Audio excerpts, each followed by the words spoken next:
नमस्कार दोस्तों, आज हम लोग बात करेंगे भारत की विदेश नीति पर। क्या भारत की विदेश नीति प्रधानमंत्री की विदेश नीति होती है या देश की विदेश नीति होती है? इन्हीं चीज़ों पर हम लोग चर्चा करेंगे और साथ ही साथ मंदी की जो धमक पूरे विश्व में मिल रही है उसकी आहट धीरे धीरे सभी जगह आईएमएफ के जो अधिकारी हैं, वर्ल्ड बैंक के अधिकारी हैं, ये सभी लोग अपने अपने तरह से पूरे विश्व को यह बताने का प्रयास कर रहे हैं कि लग रहा है कि ये मंदी सबको अपनी आगोश में समेट लेगी। भारत की स्थिति वहाँ क्या होगी, इस पर भी हम लोग चर्चा करेंगे। लेकिन सबसे पहले आपसे निवेदन है कि इस चैनल को आप सब्सक्राइब कर दें और यदि यह वीडियो आपको अच्छा लगे तो इसे लाइक करें, शेयर करें। अब चलते हैं हम लोग इस वीडियो के मूल बिंदु पर। देखिए, सभी देशों में अमेरिका की यदि हम लोग देखें तो विदेश नीति वहाँ की प्रधानमंत्री राष्ट्रपति पर निर्भर नहीं करती है। वहाँ विदेश नीति एक कंटिन्यूअस प्रोसेस है। ये नहीं कि वो आ जाएंगे तो विदेश नीति बदल जाएगी, ये आ जाएंगे तो विदेश नीति बदल जाएंगे। हल्का फुल्का जड़ा मड़ा चेंजिंग होता है, लेकिन एकदम कॉन्ट्राडिक्टरी वे में ये चेंजिंग यह तो हमें यहीं भारत में देखने को मिल रहा है। वह यूँ कि भारत के प्रधानमंत्री क्वाड की बैठक में भाग लेने के लिए अमेरिका गए। ये वहाँ पहुँचे, इसमें 4 देश हैं। अमेरिका खुद है, इसके बाद जापान, ऑस्ट्रेलिया और भारत। भारत का वहाँ पहुँचना ज़रूरी था। यह अब क्वाड किसके अगेंस्ट में, किसके फेवर में? देखिए, अगेंस्ट नहीं है। हाँ, चीन को पता चल रहा है कि वह उनके अगेंस्ट में ये चारों का कॉम्बाइंड एफर्ट्स हो रहा है, लेकिन ऐसा है नहीं। इन लोगों का कहना है कि प्रशांत महासागर में हम लोग क्या कर रहे हैं कि हम लोग उसे खास करके साउथ चाइना सी में जो दादागिरी चीन चला रहा है उसके अगेंस्ट में हम लोग प्रयास कर रहे हैं। उसी के एवज में भारत को साधने का प्रयास किया गया है। ठीक, वहाँ ये पहुँचे भारत के प्रधानमंत्री मोदी जी, और उन्होंने कहा कि हम किसी भी देश के अगेंस्ट में नहीं हैं, हम लोग सभी लोगों को साथ में लेकर के चलने वाले हैं। बहुत अच्छी बात हुई, लेकिन अब हम आपको यहाँ बताने का प्रयास कर रहे हैं कि जब पुतिन जी के साथ इनकी मुलाकात होती है तो वे किसके अगेंस्ट में जाते हैं? स्वाभाविक है कि किसी न किसी देश के अगेंस्ट में होंगे, लेकिन वहाँ इनका कहना है कि हम किसी भी देश के अगेंस्ट में नहीं हैं। Under the pressure of United states of America क्या हुआ? इन्हें बाध्य किया गया, जो इन्होंने कहा भी कि अमेरिकन प्रेशर के कारण मैं जेलेंस्की से मिलने यूक्रेन आया हूँ। इन्होंने लीड लेने का प्रयास किया कि हम क्या करेंगे, जेलेंस्की को और रूस को, दोनों को, इसके बीच में जो झगड़े हैं उसको हम समाप्त करने का प्रयास करेंगे। नहीं समाप्त हुआ। बात अलग अलग चीज़ है। रूस को आप सेटिस्फाई नहीं कर सकते हैं, जेलेंस्की को भी आप सेटिस्फाई नहीं कर सकते हैं, क्योंकि जेलेंस्की का बहुत सारा भूभाग रूस ने कब्जा में ले लिया है। अब जेलेंस्की के साथ जितने भी नाटो कंट्रीज हैं सब लोग साथ में हैं, इवन अमेरिका भी उसको साथ दे रहा है। तो अब इतने देशों का साथ यदि उसे मिल रहा है तो वह रूस के अगेंस्ट में वहाँ पर जाकर के कि हथियार डाल देना यह ठीक नहीं है। तो यह रूस के अगेंस्ट में जाना नहीं जाना यह निर्भर करता है उनको सपोर्ट किन किन देशों के द्वारा मिल रहा है। अब हम आपको यहाँ पर अच्छे ढंग से बताने का प्रयास करेंगे कि देखिए भारत की विदेश नीति को किस प्रकार से तोड़ा जा रहा है। हमारे प्रधानमंत्री की जो विदेश यात्रा है वह करीब करीब जितने भी प्रधानमंत्री हैं, सभी प्रधानमंत्री जितने भी हुए, इतनी विदेश यात्रा किसी ने नहीं की होगी जितनी विदेश यात्रा हमारे मोदी जी ने की है। अब अमेरिका की ही यात्रा को देख लें, करीब करीब 10 वर्षों में यह 9वीं यात्रा है इनकी। इतना यात्रा किसी भी प्रधानमंत्री के द्वारा नहीं किया गया है। अब यहाँ पर जरा सा देखिए कि कैसे ये विदेश नीति को एकदम ढूलमुल कर देते हैं।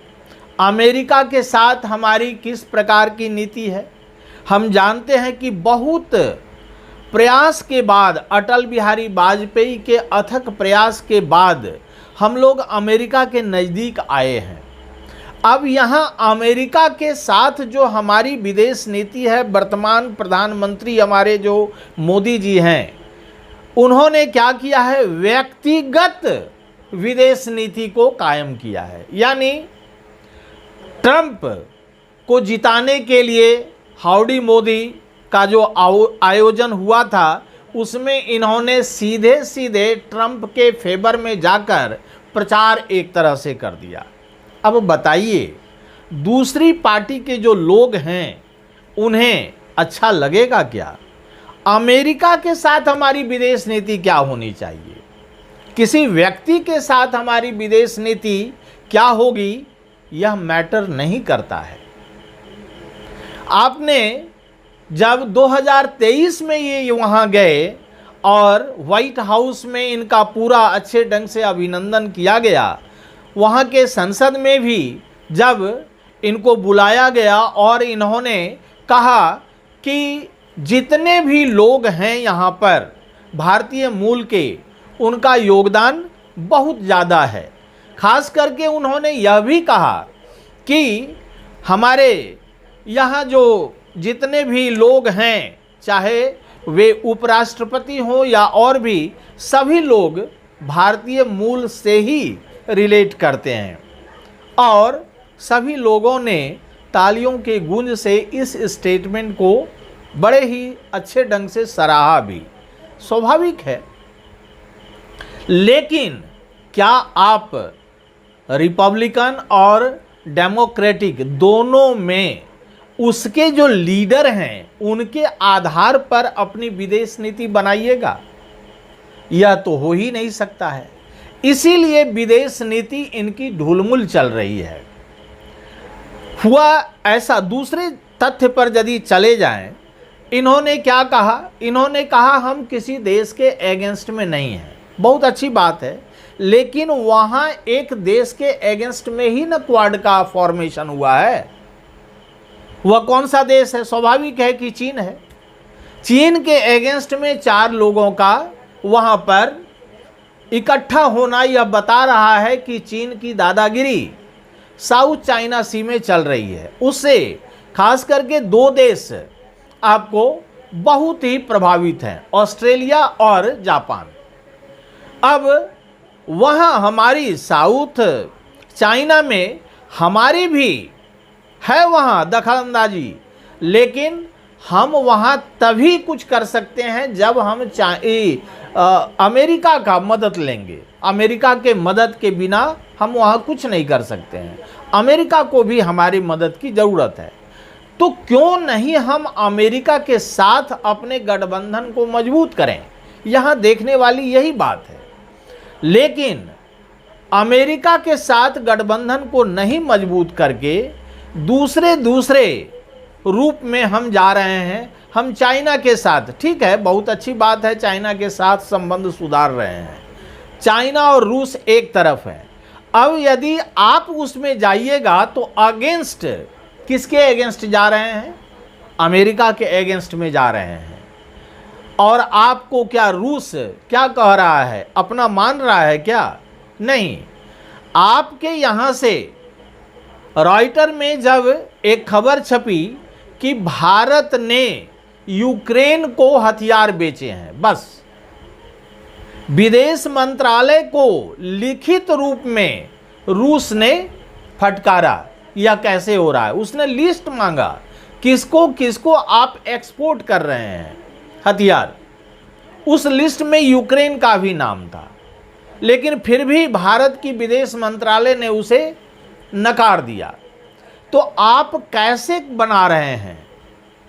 ये जो नीति है, मुझे तो लग रहा है कि यह विदेश नीति नहीं, व्यक्तिगत विदेश नीति है। भारत की विदेश नीति नहीं, मोदी की विदेश नीति है। अब ट्रंप आएंगे, आप अमेरिका में क्या कर रहे हैं? ट्रंप को सपोर्ट कर रहे हैं, वहां के सरकार को सपोर्ट नहीं कर रहे हैं, ट्रंप को सपोर्ट कर रहे हैं। ट्रंप आएंगे नहीं आएंगे अलग बात है। ट्रंप का आना अमेरिका में अभी मुझे नहीं लगता है कि एकदम निश्चित है, नहीं निश्चित है। ट्रंप नहीं आएंगे। लोगों ने कहा कि उनके आने पर डेमोक्रेसी खतरे में पड़ जाएगी, ऐसा माना गया है। तो ट्रंप को आना है नहीं, तो आप क्यों ट्रंप के पीछे पड़े हुए हैं? अब रही बात, मैंने आपको बताया रूस के साथ भी हमारे संबंध अच्छे नहीं हुए। आपने यूक्रेन को हथियार बेच दिया। अच्छा, आपने क्या सोचा यूक्रेन को हथियार बेच देंगे तो आपके अच्छे संबंध हो जाएंगे? नहीं, कदापि नहीं, ये हो ही नहीं सकता है, क्योंकि रूस ने उनकी बहुत सारी जमीन हड़प ली है। तो यह भी एक मुद्दा है। अब वहां से सीधे चले आइए अपने पड़ोस में। आप देखिए श्रीलंका के साथ संबंध बिगड़ रहे हैं, अब म्यांमार के साथ भी संबंध बिगड़ा हुआ है, बांग्लादेश में अभी तो अपने ही उथल पुथल मचा हुआ है, इसलिए बांग्लादेश के साथ जो संबंध था आपका वह भी बिगड़ चुका है। अब रहा भूटान, इसके बाद नेपाल, पाकिस्तान के साथ तो जगजाहिर है। तो आपके चारों तरफ, हाँ मालदीव में भी विरोध ही है। तो चारों तरफ आपकी जो विदेश नीति है वह एकदम फेल्योर हो रही है। आप किसी भी पड़ोसी देश को अपने साथ में लेकर के नहीं चल रहे हैं। क्या यह भारत की विदेश नीति है या मोदी की विदेश नीति है? ये मैं जानना चाहता हूँ। ये सवाल सभी के जेहन में होगा कि क्या मोदी की विदेश नीति से ही देश चलेगा, या देश की जो पहले से कंटिन्यू करती हुई विदेश नीति है उसके आधार पर मोदी जी चलेंगे? तो यह तो हो नहीं रहा है। दूसरी तरफ हमारे पूरे संसार में अभी वर्ल्ड वाइड एक चेतावनी दी जा रही है आईएमएफ के अधिकारी के द्वारा और वर्ल्ड बैंक के अधिकारियों के द्वारा कि मंदी की आहट सुनाई पड़ रही है। अब इसमें क्या हो रहा है कि भारत को विशेष रूप से इसमें चेताने का प्रयास किया गया है, क्योंकि जो कर्ज भारत ने लिया था 2014 के पहले, वह कर्ज की राशि थी 36 लाख करोड़ की राशि थी कर्ज की। अभी वह करीब 51 लाख करोड़ के लगभग पहुंच चुकी है, यानी 18-19 लाख करोड़ ज़्यादा आपके ऊपर कर्ज है। तो इतने कर्ज में आप डूबे हुए हैं, इसका कैसे निष्पादन होगा, इसके बारे में वर्ल्ड बैंक और आईएमएफ की चेतावनी बारंबार आ रही है। इस कर्ज को किस प्रकार से आप लौटाएंगे, कर्ज के रेशियो को घटाना होगा। यदि मंदी की मार पड़ गई तो भारत कहाँ रहेगा? खास करके बेरोजगारों की जो फौज भारत में बढ़ रही है और उस पर राहुल जी का जो अटैक हो रहा है, यह सही अटैक हो रहा है राहुल गांधी का कि बेरोजगारों को रोजगार दो। रोजगार आप जब तक नहीं देंगे तो इसी प्रकार से केवल राहुल गांधी पर आप निशाना साधते रहेंगे यह ठीक नहीं है। कहां से कहां राहुल गांधी की प्रोन्नति कैसे, प्रमोशन कैसे हुई। आज वे एलओपी लीडर ऑफ ऑपोजिशन बन चुके हैं और इस कारण से उनकी बात को ध्यान से सुनने की आवश्यकता है कि बेरोजगारों को नौकरी दो।